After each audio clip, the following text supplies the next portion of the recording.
So how to check into your flight on the EasyJet app. So to check into your flight on the EasyJet app, it's very simple to do. So first things first, you want to go ahead and open up the EasyJet app. And once you're signed in, it should bring you to the home page here. And right where the arrow is pointing on screen, it should display your upcoming flight details. So for the example of this video, as you can see, we've got a flight from Luton to Malaga. So to go ahead and check into this flight, you just simply want to select check-in right here. Then once you've done that, it should bring you to this page here, and you're going to need to add the passport details and contact details of all the passengers attached to your booking. So to go ahead and add any details, you just want to select the name of the person that you want to check in. So for example, say if it's yourself, just go ahead and select it, and then it will bring you through to this page here, and you'll simply need to enter your passport number, date of birth, and expiry date of your passport. Obviously, it's recommended to double and triple check all this information before you enter it, just to avoid any possible complications at the airport. Then once you've entered those details, if you just scroll down, you'll just need to go ahead and enter your phone number and email address as well. And if you regularly fly with EasyJet, you can also go ahead and save this information to your account. So any future flights you take with EasyJet, this will automatically save to your account, making it easier to check in next time.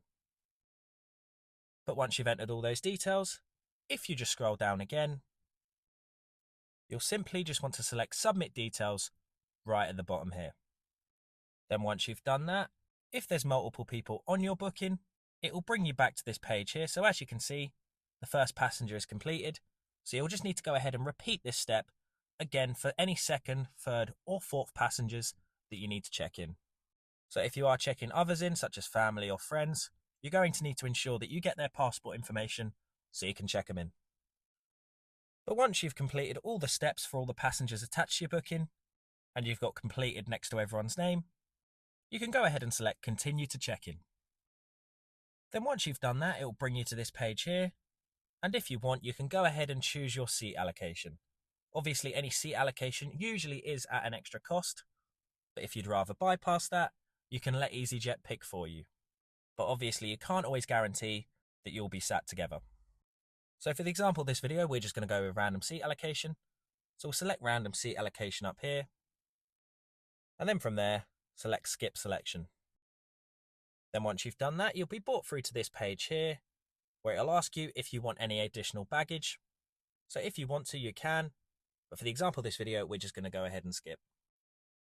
Then from there, you'll be brought through to this page here, and once again, it'll ask you if you want any baggage. So if you want to, you can, but again, for the example of this video, I'm just going to select no thanks. And then from there, you'll be brought through to this page here, where you'll just be asked to review your baggage. So the reason I've skipped baggage is because I've already selected baggage originally when making the booking, so I don't need to add any more. So from this page here, it should confirm you what your baggage allowance is, and if you want to, you can go ahead and make any amendments from here. But if you're happy with your selection, you can go ahead and press continue. And then from there, you'll be brought through to this page here, where you'll get the option to add any food or drink vouchers if you prefer, as there is a discount if you get it in advance. But of course, if you'd rather skip, you can also select skip right at the top to move you to the next step. Then once you've done that, it brings you to this page here, which just goes over some of the prohibited items that you're not allowed to take. So make sure to give this a read through, make sure you understand, and scroll all the way to the bottom, and once you've understood everything, you can go ahead and select accept and check in at the bottom.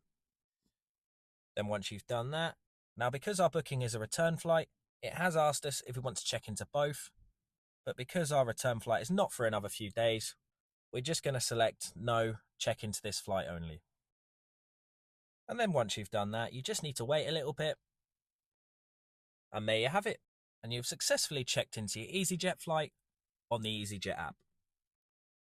And if you select Get Your Boarding Pass, it will bring you to this page here, where it will then give you the option to select any boarding pass on your booking. So for the example of this video, let's select this one. It'll open up your boarding pass from here, And if you want to, you can also go ahead and save it to your phone by selecting Add to Apple Wallet, or you can also screenshot if you'd prefer. And there you have it. If you found this video helpful, please subscribe as it helps the channel massively. If you have any questions, feel free to comment them below. And thanks again for watching.